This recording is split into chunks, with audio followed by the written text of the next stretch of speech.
सभी को राधे राधे। मैं उम्मीद करता हूं कि आप सभी आनंदित और प्रसन्नचित होंगे।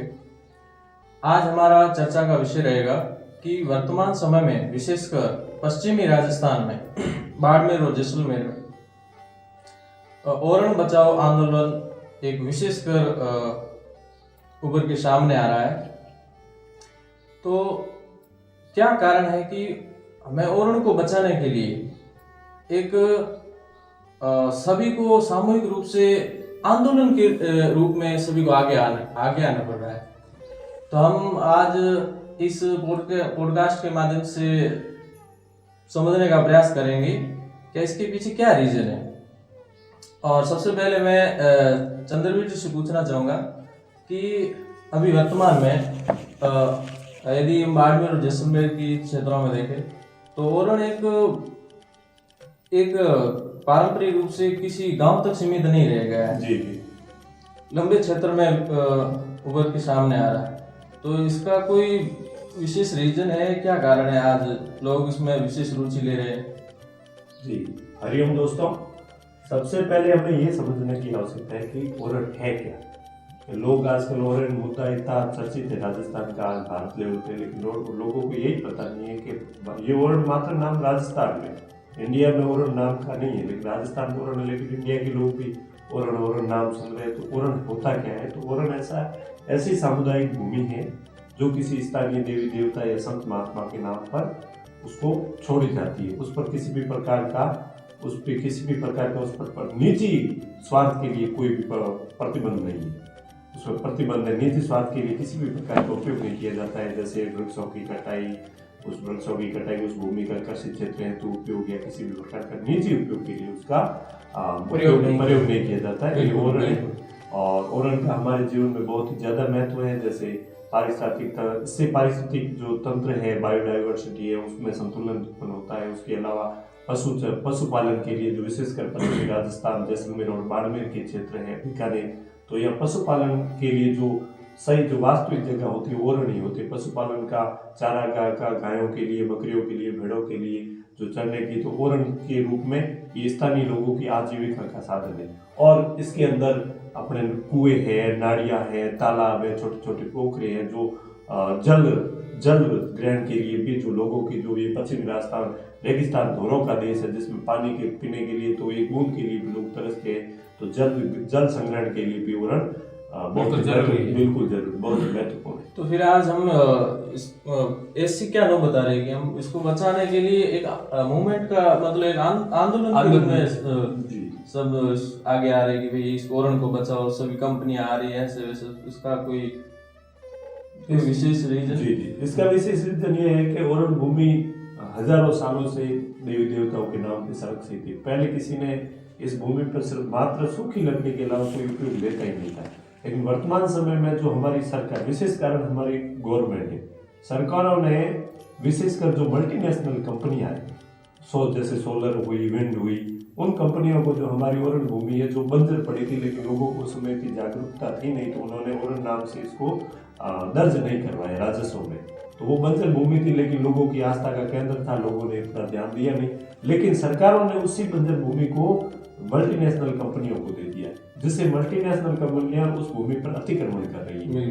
तो अतिक्रमण के कारण अब लोगों की एक तो वो आस्था का केंद्र है, स्थानीय देवी देवताओं का विशेष महत्व है। राजस्थान में तो देवी देवताओं का तो विशेष महत्व है। तो एक तो स्थानीय देवी देवताओं का महत्व, दूसरा लोगों की आजीविका का साधन है, पशुपालन हुआ, जो भी जल ग्रहण वगैरह जो भी है लकड़ी के लिए जो, तो वो सब होने के बाद अब लोगों को धीरे धीरे ये समझ में आ गया है कि अगर ये भूमि नहीं रहेगी तो हमारा अस्तित्व ही खत्म है।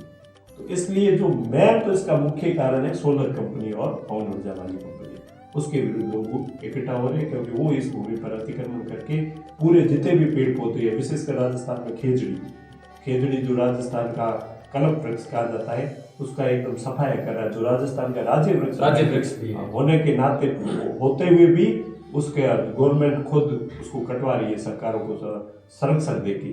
इसमें प्रशासन का भी विशेष संरक्षण रहता है। कोई अगर आम आदमी अगर उसके खिलाफ कोई आवाज उठाए तो प्रशासन उसको अंदर डाल देता है। तो ये मैं तो इसमें सरकार का स्पष्ट तौर पे कह सकता हूँ, अगर सरकार चाहे तो और एकदम सुरक्षित रह सकती है। बिल्कुल आपने सही कहा कि किस प्रकार से एक विकास के नाम पर हमें कहा जा रहा है कि हमें अपने खेत खलिहान और जो भी पेड़ है वनों को काटना पड़ेगा, इनको अपने दांव पर लगाना पड़ेगा।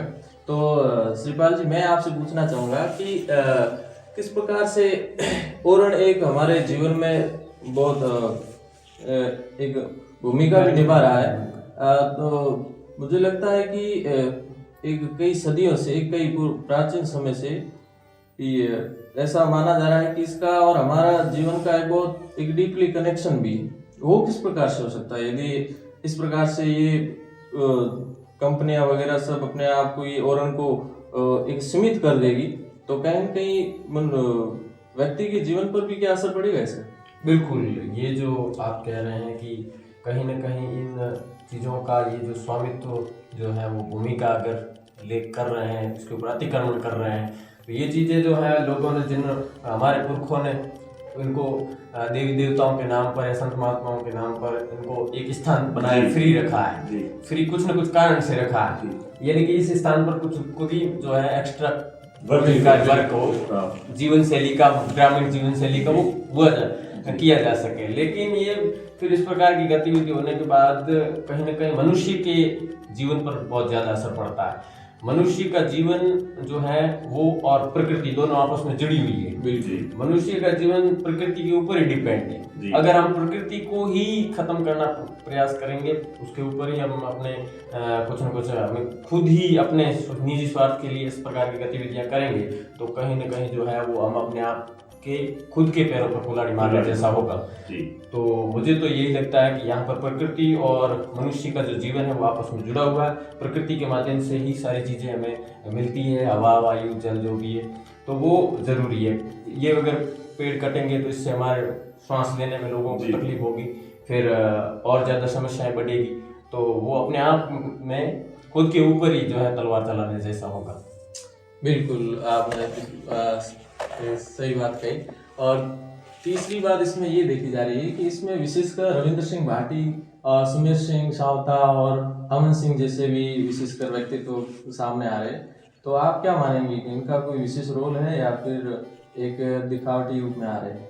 नहीं, देखिए, जो आपने सुमेर सिंह सावता, भोपाल सिंह वगैरह जो है, ये पिछले 10 से 15 सालों से ओरण के लिए मुद्दा उठा रहे हैं। और ये जो वास्तविक योद्धा कहते हैं ना, तो ये निस्वार्थ भाव से सुमेर सिंह सावता, भोपाल सिंह दलोड़ा, और छतर सिंह रामगढ़ के जाम है, जो एक 40 सालों से ओरण के लिए लड़ाई कर रहे हैं, ओरण के संरक्षित। तो ऐसे व्यक्ति है जो सोशल मीडिया पे या उनका बड़ा नाम नहीं है, लेकिन जो पर्दे के पीछे रहकर जो वास्तविक ये मुद्दा, जब ओरण बचाओ यात्रा निकाल रहे हैं विधानसभा जयपुर तक, जो अभी वर्तमान में जोधपुर के आसपास जैसलमेर तनोट माता मंदिर से निकली है, तो ये तो वास्तविक योद्धा है। अब रही बात रविंद्र सिंह भाटी, रविंद्र सिंह भाटी वर्तमान समय में ओरण के पर्याय बन गए, पर्यायवाची, क्योंकि रविंद्र सिंह भाटी जहाँ जाते हैं वहाँ ओरण का नाम होता ही होता है। इन्होंने रविंद्र सिंह भाटी ने इस आंदोलन को बड़े स्तर पर उठाया, उन्होंने सदन तक उठाया, विधानसभा में, विधानसभा की बात, मतलब राजनीतिक पहचान रविंद्र सिंह भाटी ने दी। और उसके अलावा युवाओं में जो ओरण के प्रति जो वास्तविक जागरूकता क्या है, ये सब रविंद्र सिंह भाटी की देन है। रविंद्र सिंह भाटी ने तो अपने जैसलमेर में पहले सोलर कंपनियों के विरुद्ध भैया प्रकरण था, ओरण में, जैसलमेर में पारिवारिक था, तो उसमें स्थानीय लोगों का खुद ने वहाँ रात रुके, वहाँ कई महीनों तक वहाँ संघर्ष चला, तो उन्होंने रविंद्र सिंह भाटी ने, उसके बाद कोर्ट का आदेश भी आया जी हाँ, तो ये प्रकरण महीना 1.5 महीना चला, तो सुप्रीम कोर्ट तक मामला गया। तो सुप्रीम कोर्ट ने निम्न फॉरेस्ट नाम से उसको घोषित कर दिया। निम्न फॉरेस्ट का अर्थ ये होता है कि ऐसी भूमि जिसको वन अधिनियम है उसके अलावा, जैसे ये सोलर कंपनियां वगैरह गैर कानूनी उपयोग के लिए बिल्कुल वर्जित है, तो वो निम्न फॉरेस्ट रविंद्र सिंह भाटी और वहाँ के स्थानीय जो भी ये लोग हैं उनकी ही देन है। तो रविंद्र सिंह भाटी के बिना, तो उन्होंने तो ये कहा है कि विकास के नाम पर विनाश कतई बर्दाश्त नहीं करेंगे। तो रविंद्र सिंह भाटी राजस्थान में जो विश्नोई समाज का जो मुद्दा था, ये मुद्दा विश्नोई समाज जो पर्यावरण संरक्षण है, जो वन्य जीवों का, विश्नोई समाज में तो जाम्बोजी के जो 29 नियम है, जिसमें उसमें हरे वृक्षों की कटाई और वन्य जीवों का जो बचाव, ये तो उनका जो वन्य जीवों के प्रति जो लगाव ये विशेष है। तो विष्णु जो अमृता देवी ने, जो तो दुनिया जानती है, 1723 में 363 लोगों खेजड़ी को बचाने के लिए 363 लोगों के साथ जान दी थी। तो वही वर्तमान में अगर जो अमृता देवी का जो काम करे वो रविंद्र सिंह भाटी करे, और वर्तमान समय में रविंद्र सिंह भाटी, जैसलमेर बाड़मेर के स्थानीय लोग और बीकानेर के आसपास के जो विश्नोई समाज है, जो ये ओरण मुद्दा है, खेजड़ी बचाओ, इस पे विशेष सहयोग कर रहे हैं। इसका जो वास्तविक युवा चेहरा है के रूप में जो उभर है वो रविंद्र सिंह भाटी। बिल्कुल आपने सही कहा। अब मैं श्रीपाल सिंह जी से के पूछना चाहूँगा कि आज के यूथ इस चीज़ को जानना चाहते हैं कि और इसमें भागीदार एज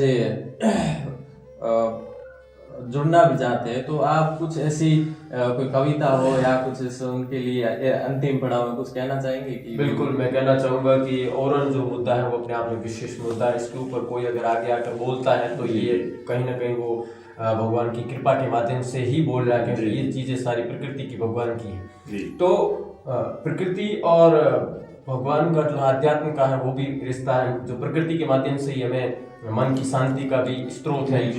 मन की शांति जो है वो वहीं से प्राप्त होती है। तो मनुष्य अगर भाग दौड़ वाली जिंदगी में और इस प्रकार की जो है गतिविधियां करेगा, दोहन करेगा ओरण का, तो वो अशांत होगा।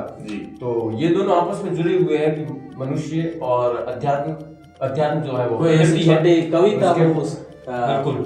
तो उसके माध्यम से मैं एक कविता भी प्रस्तुत करना चाहूंगा कि ओरण है धरती का शान, प्रकृति का यह पावन स्थान, पेड़ पौधे पशु और पंछी यहीं बसाते अपना जहान, हरियाली की यह पहचान, भारत माँ का है सम्मान, ओरण बचाना धर्म हमारा यही सच्चा राष्ट्र अभिमान, आओ मिलकर प्रण ये लें, एक भी वृक्ष न कटने दें, धरती माँ की रक्षा करके देश प्रेम का दीप जले, ओरण बचाओ जीवन बचाओ, प्रकृति से अपना नाता निभाओ, भारत का भविष्य सुरक्षित हो, हर दिल में ये संदेश फैलाओ, हर दिल में यही संदेश फैलाओ। जितना हो सके ओरण के लिए जो आगे आ रहे हैं उन लोगों का उनका सहयोग करें, और ये जो संदेश है ओरण बचाओ का, ये भी आप जन जन तक फैलाने का प्रयास करेंगे, और ऐसे मेरी आशा और आकांक्षा रहेगी। धन्यवाद। कुछ आप अंतिम में दर्शकों से कुछ कहना चाहेंगे? दर्शकों से यही कहना चाहूंगा कि जो ओरण मुद्दा है ये किसी पर्सनल किसी व्यक्ति का ना होकर हम सबका सार्वजनिक मुद्दा है। इस पर खास तौर पे जो पश्चिमी राजस्थान के युवा वर्ग है उनको आगे आना चाहिए, और जो ओरण बचाओ यात्रा या विश्नोई समाज जो खेजड़ी बचाओ आंदोलन कर रहा है उसका भरपूर सहयोग करना चाहिए। अगर आप सहयोग की कई तरीके होते हैं, आप वर्तमान समय में अगर आप कहीं बाहर नहीं जा सकते, काम में व्यस्त है, तो सोशल मीडिया के माध्यम से, सोशल मीडिया सबसे बड़ा हथियार है किसी मुद्दे को उठाने का। जैसे ट्विटर पे खेजड़ी बचाओ, ओरण से बचाओ या खेजड़ी से, ऐसे करके आप ट्रेंड कई सोशल मीडिया जो ये लोग यात्राएं करें इनको शेयर करके इनकी वीडियो सरकार, तो आप उस प्रकार से भी इनका सहयोग कर सकते हैं। ये मुद्दा हमारा व्यक्तिगत मुद्दा है, हर व्यक्ति का मुद्दा है। आप लोग जरूर से जरूर इस ओरण बचाओ, जो अगर ओरण ही नहीं रहेगा, ओरण का अर्थ है हमारी प्रकृति, पेड़ पौधे जीव जंतु वगैरह, अगर यही नहीं रहेगा तो हमारा अस्तित्व भी समाप्त हो जाएगा। यदि आपको वीडियो अच्छा लगे तो जरूर इसको लाइक और शेयर और सब्सक्राइब जरूर करें। जय हिंद, जय भारत। हरे राम।